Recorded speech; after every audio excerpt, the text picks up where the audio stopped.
Hello fellow moviegoers and welcome to my channel Film Scene. My name is Chelsea and this week I wanted to start a new series where I review old films that I didn't like when I first watched them. I rewatch them and see if my opinions have changed.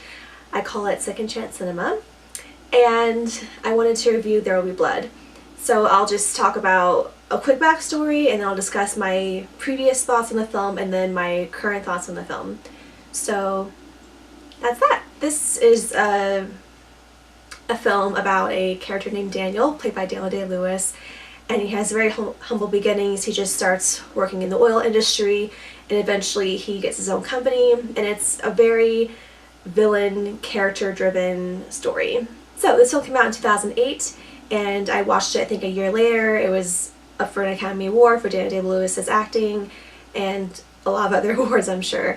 But yeah, when I first watched it, I did not like it whatsoever, and it really threw me off because the first 15 minutes of the film there is absolutely no dialogue.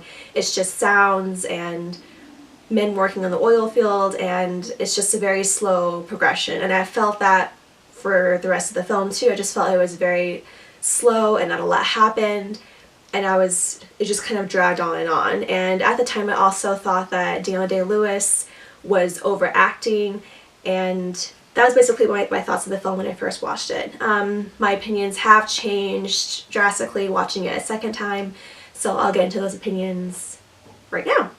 After watching it a second time, I take the lack of dialogue within the first 15 minutes as more of a statement as opposed to a hindrance to the story and how it was going to progress later on. I understand now from what I think that the movie is based on a lot of sounds. So all we hear is the machinery going and the walking and the crying baby and men grunting, and it really does transport you into this very lonely, isolated work that they do. They're out in the middle of nowhere. They don't have a lot of human contact with people outside of their bubble, essentially. And this really did a good job of setting up this sort of desolate space in which the movie takes place. So I appreciate that more now.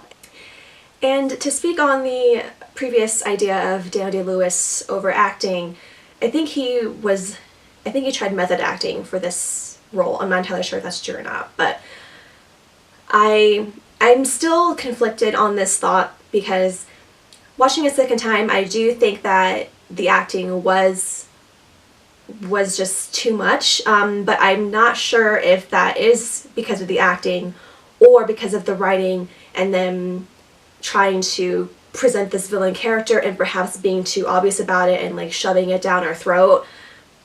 I'm not sure which is which, but I do think that that is still an issue for this film.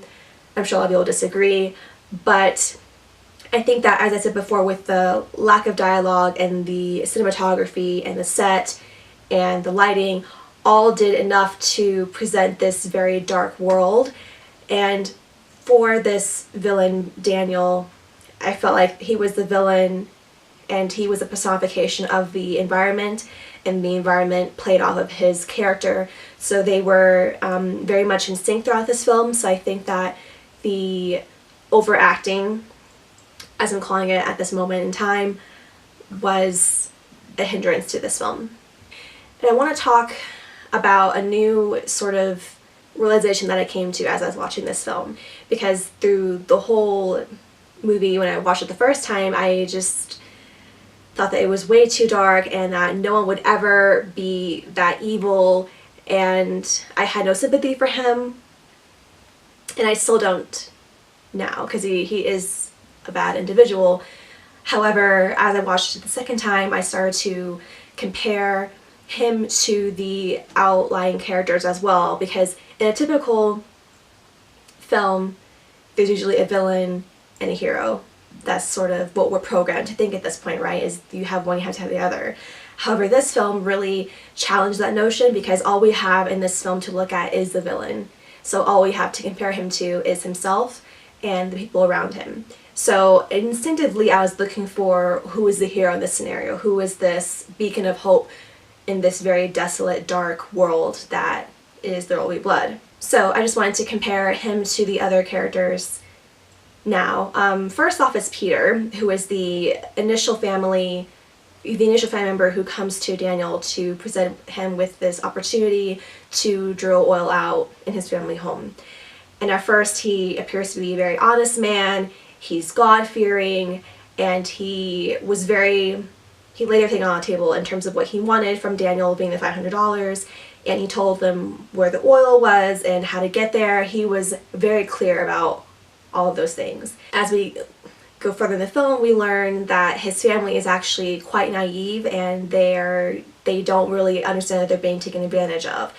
And they are very religious and they believe in God, so they are instinctively led by this religious instinct to trust people and to believe in God and that He will save them.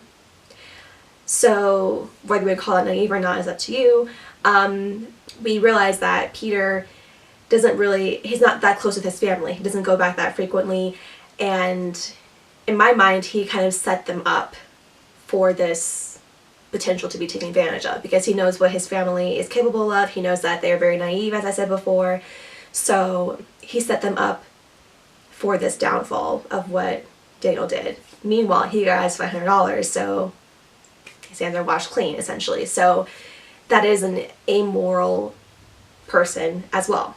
Next character is Eli, who's a twin brother of Peter, and he is a false prophet.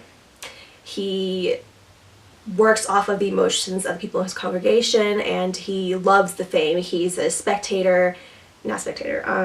he's a showman in church. He basically feeds off of their need for a strong religious person to lead their town.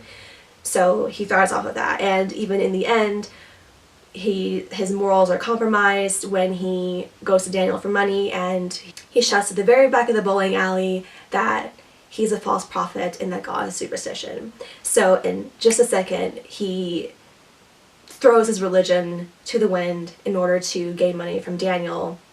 So all of these characters are what we're left to compare to Daniel, because he, as it says, the ultimate villain and we don't have a hero.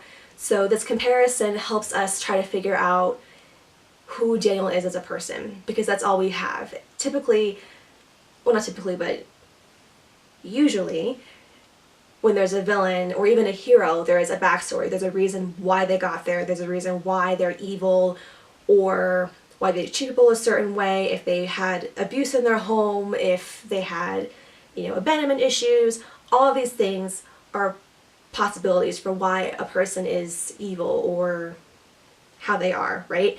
But we have none of that for Daniel. We're just thrown in, this is who he is as a person, and it is to his core, because he does not change throughout the entire movie. And there's only 2 instances where he could potentially not change, but where the audience sees that there is a light in there, that there is some sensitivity within him. And one of them would be when he's in the church and Eli is forcing him to scream that he banned his son. And you can see just how much pain he's in and how much he regrets his decision. So that's one instance. The other instance is when he is on the side, like he's in a dirt road, and he finds Henry's bag that holds the journal that his real brother had and how he talked about his family, and he also cries then. So there's only really 2 instances where we see that there could potentially be a good person within Daniel. So I know this is a long video, but I really had a lot of thoughts about this film, and it's safe to say I think that I have a different appreciation for There Will Be Blood, for sure. As I said, I'm still not sure about if he overacted or if it was the writing that was an issue for me. I'm not entirely sure, but regardless, I do look at it as more of an artistic piece, and this villain character was done incredibly well, and it was a very unique story in that sense for the anti-hero. This is the anti-hero's ultimate story. So yeah, if you stuck through to the end, kudos to you. Thank you very, very much, and I will see you guys next time. Bye!